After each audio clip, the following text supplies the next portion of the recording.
Everybody, welcome back to Posted Up Podcast with Chris Haynes. My guest, man, this is special. This is special right here. Nobody, no other than one of the legends of this game, professionally playing and coaching, Golden State Warriors head coach Steve Kerr. Thank you for having me on, Coach. I appreciate thank you for coming on. Yeah, well, that was a nice little welcome. Well, I don't know about legend. That's a pretty strong word. You don't think so? No. Coach, what you've done professionally and coaching, you don't think you're in that realm? You would never admit it. That's what it is. You would never admit it. That's what it is. Well, anyways, I'm thankful that you took some time to come on.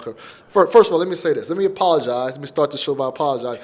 I haven't been to many Warrior games this season, but every time I plan on going, something just always seemed to come up. Yeah, I'm sure.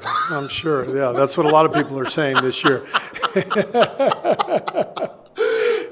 You're bringing jokes too, huh? I knew you took it away. Coach. Coach, how has this season been for you? Obviously, you had a historic run, here for quite some time, and now it is what it is right now. How has this been for you as a coach? Well, it's been a tough season, but rewarding in different ways. The last 5 years, obviously.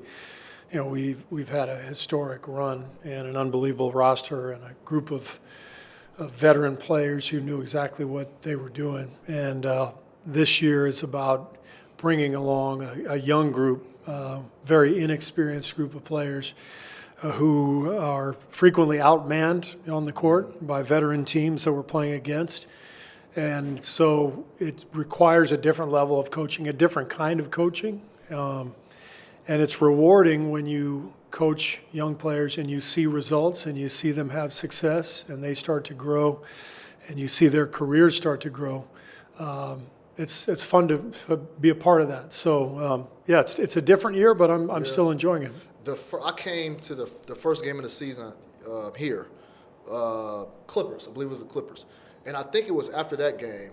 It ended up being a blowout for the Clippers. But I believe it was after that game you said, guys, we're going to have nights like this. And that shocked me at that time because at that time you still had Steph Curry and Draymond. Was there something you seen in training camp or something where you made that, where you came to that conclusion that we're going to struggle? Yeah, I saw on the roster that there wasn't Kevin Durant, Andre Iguodala, and Sean Livingston, and Klay Thompson. So that was way back then. That's what I saw. Apparently, nobody else saw it. That's a very valid point. I saw that too. But people say, most people say, okay, well now they go back to the old team that they were before that. But obviously, Andre Iguodala, Sean Livingston was a big part of that. I think that's probably been the most underrated aspect of our team the last 5 years. Is everybody knows Steph Curry, two-time MVP, Kevin Durant, arguably best player in the world. If he's not the best, he's one of the top 2 or 3.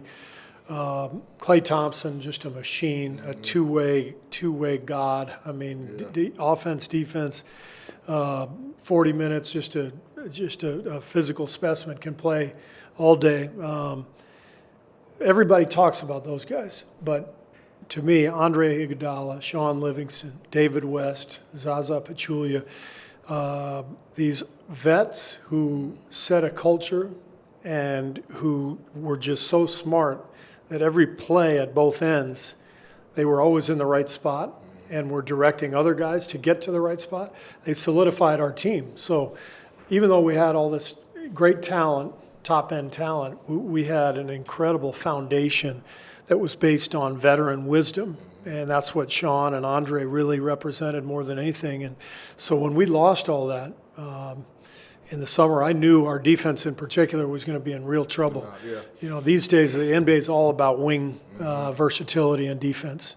And I could go over those names again if you'd like. It's clear. I think we all know. we all remember. You don't need to remind us, but I think that's safe to say. I think, obviously Klay being out as well. But, no, I think a lot of people felt like you were just – Andre and those guys do get overlooked. And you felt, well, they got Stephen Curry. They got Draymond. You bring in D'Angelo Russell. They can still be competitive. But you were with Andre Iguodala recently. I was with him last night at Arizona. I didn't know if you can talk about that. But Yeah. it was fun to get together with him again. The first time that I've seen him since the season began. Okay. And, Andre is one of those guys who will be a friend for life. He's just somebody I admire and respect so much. And it was really difficult to see him move on. And this is the NBA, so going in that nothing lasts forever. But when a guy means so much to not only the organization, but to my career, everything he sacrificed for the good of our team, he basically allowed me to coach our team because he set a precedent by going to the bench when he'd been a starter his whole career. But just the maturity and the wisdom and the incredible play, being finals MVP and mentoring all these young guys the last few years who were coming through. Andre's one of the ultimate professionals that I've ever been around. And so it's tough to see him move on, but fun to catch up with him. Are you surprised to see his situation playing out the way it is, where he's kind of in limbo? A little bit.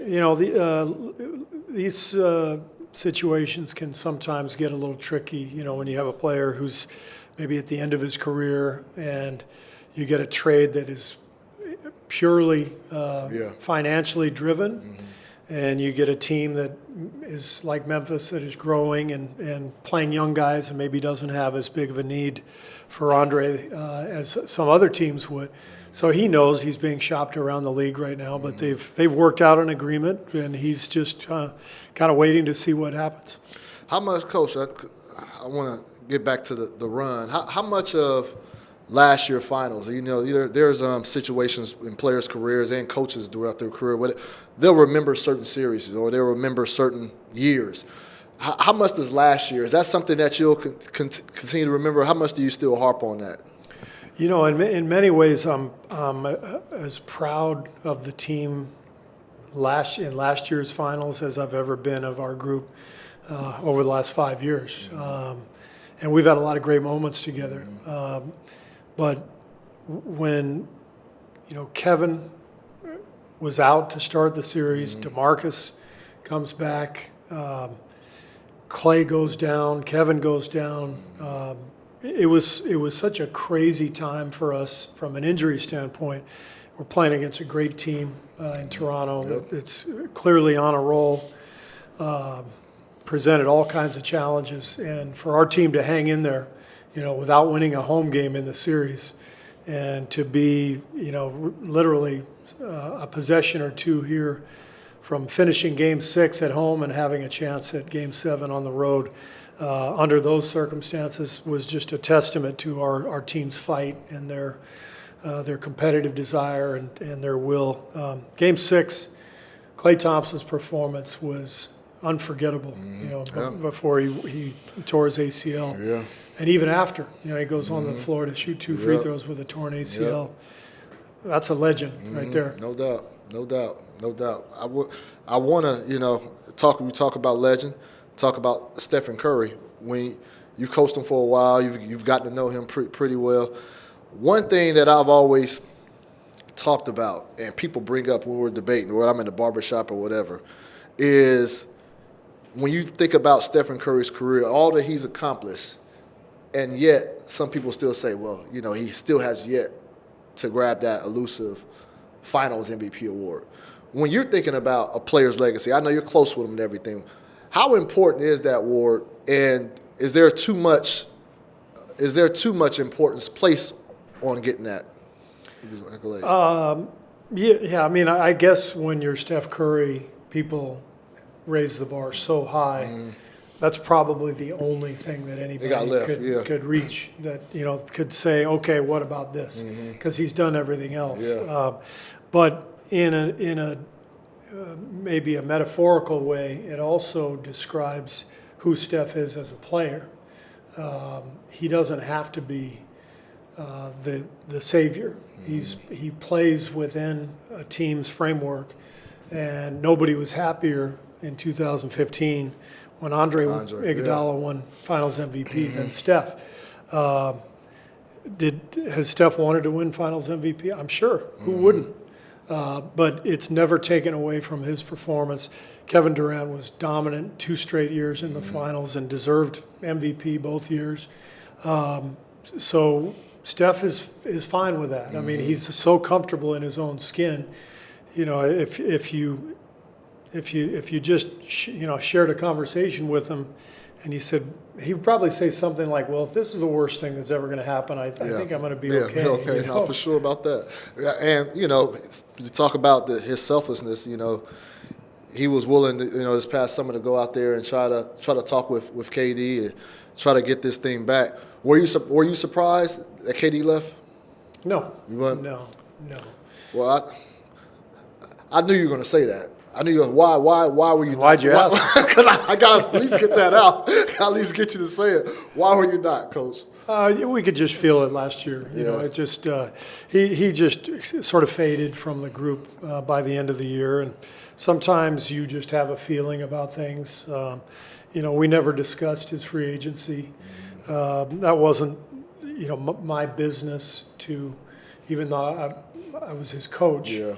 I was focused on that season, and I wanted our whole team to focus on that season, and that was every effort of our staff went into just trying to lock in on the season we were playing, and whatever a player does in free agency is up to him. Mm-hmm. And so I totally respected Kevin's right to make a new path for himself in life, and I think the main thing now, we all just want him to be healthy and to get back to being the great player that he is. And he gave so much to our organization. Helped bring us two titles, 2 Finals MVPs. Unbelievable player. The whole Bay Area is grateful for what he did for us. And he moved on, and so we should all wish him well. No doubt, Coach.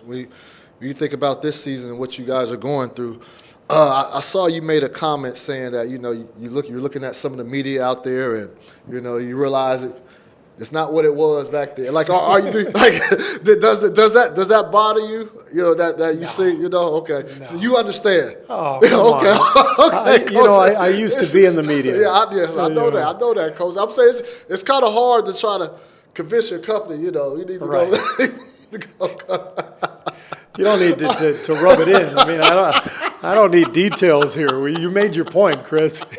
No, because there's the other aspect of it when it seemed like at a certain point, the first 3 years of you guys' run, you were the golden boys. Everybody loved you. Then when Kevin Durant came, you guys became the villain. Oh, that's too much talent over there. Then it seems like everybody was waiting. They was like, okay, there's going to be a time where they fall off, and we're going to love it. And can you feel that now? Obviously, everybody just feel like they're kicking you while you're down right now. I don't really feel it.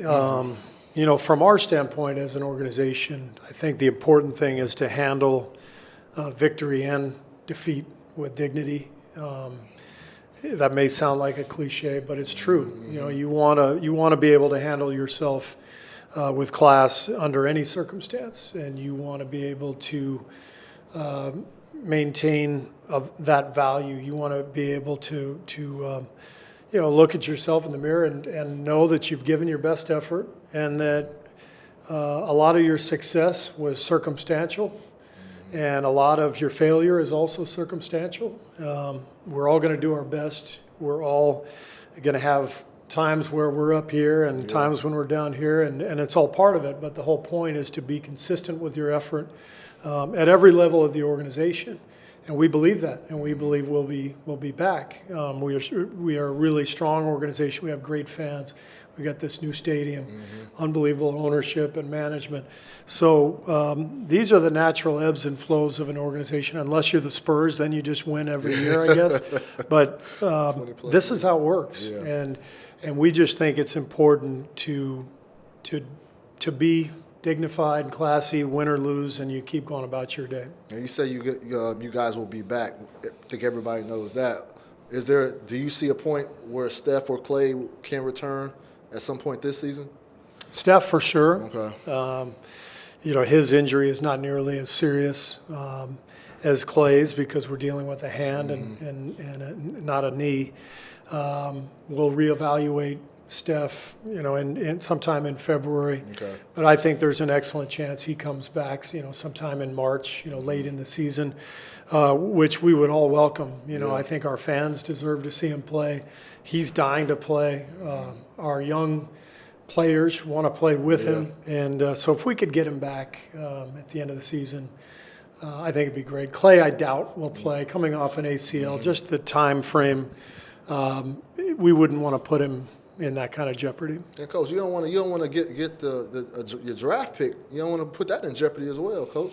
I don't think about that stuff. I really don't. As soon as you start thinking that way, about the draft pick and all that.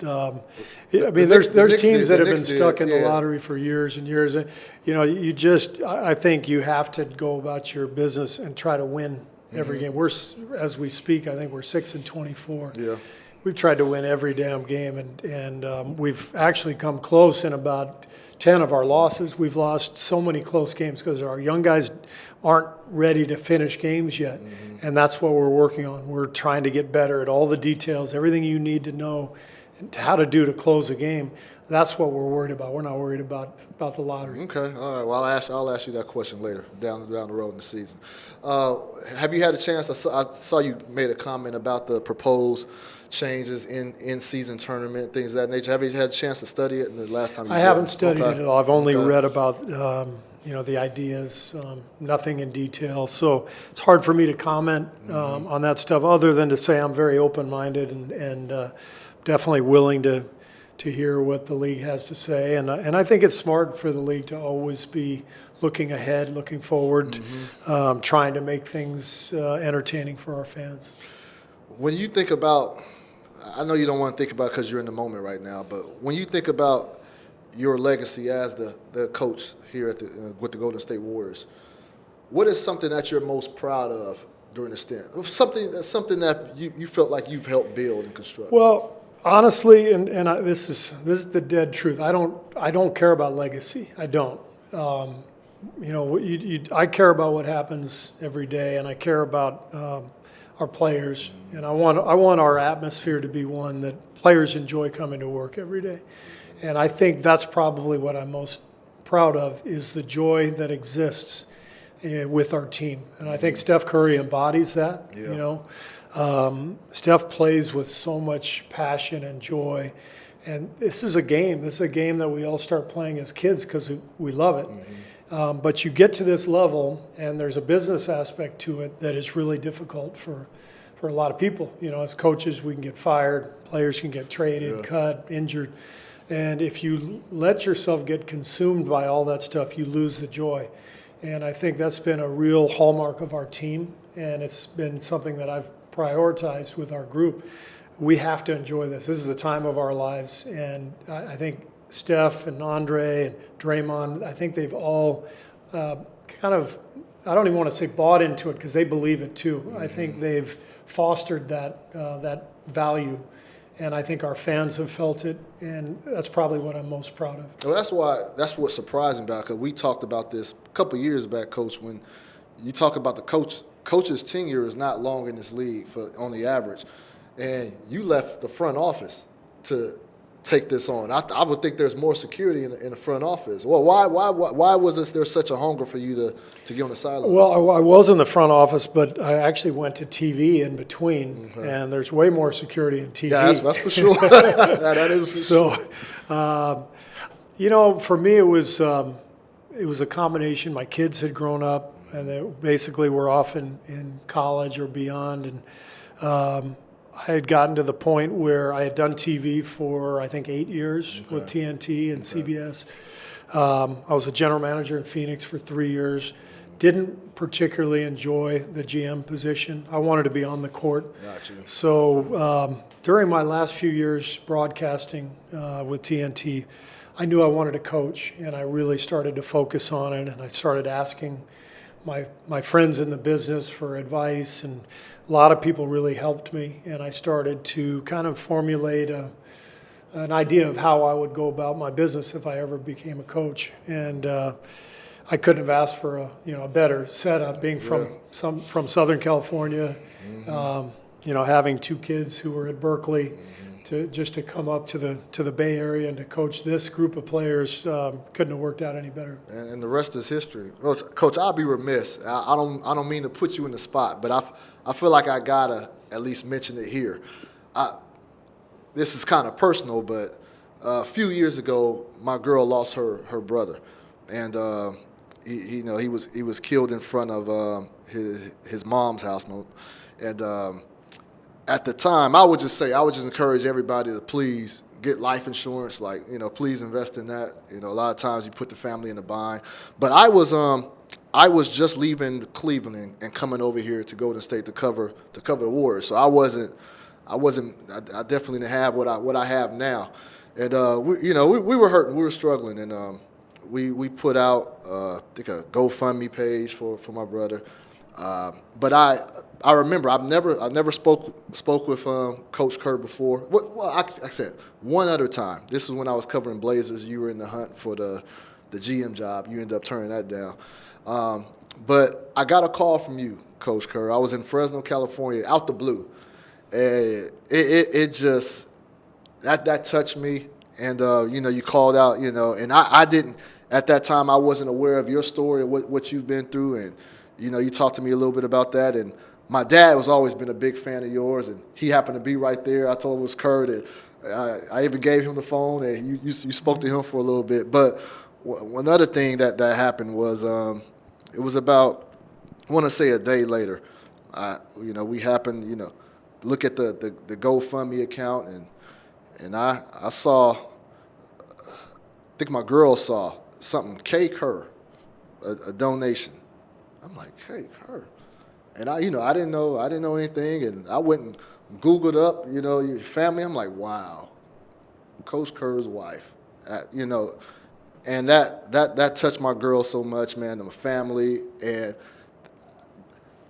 I get what you're saying about you don't care about legacy because you speak on things that you're really passionate about, but you're a man that I know that walks it. So I wanted to say, publicly, thank you, for what you and your family did for, me and my family at that time. And I just wanted to say that that was really something that my family is going to forever think about. Oh, thank you.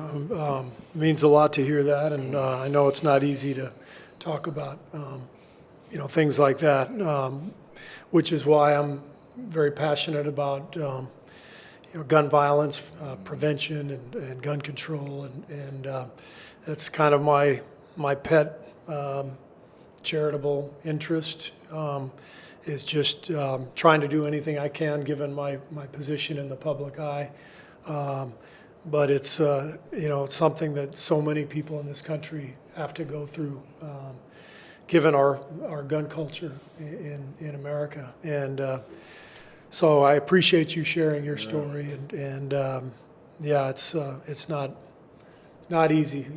My family. I lost my dad in a political violence, basically an act of terrorism, and so I was 18 at the time. So ever since then, I've just, when I read in the paper or online that somebody was killed, it's not somebody. It's somebody's father, somebody's sister, somebody's daughter or son.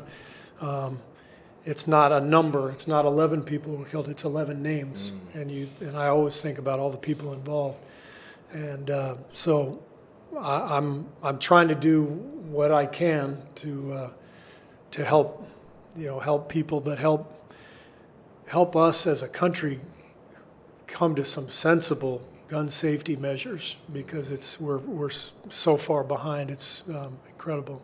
I'll ask this question real quick, Coach. Does it annoy you that people, they'll see you tweet or speak out on something, they'll tell you, stay in your place. You're a basketball coach, and they really don't know your lifestyle. They really don't know your upbringing, Yeah, well, for one thing, I've learned how to not look at the mentions button on Twitter. It's hard. It's hard for me, but go ahead. I understand. It's important. I don't know. My wife figured something out on Twitter where she filtered out all the negative stuff. Is that right? Yeah, I don't know how it works. Okay, I'm about to talk to her. You should talk to her. But I don't get what you get. Yeah, but I'll say it.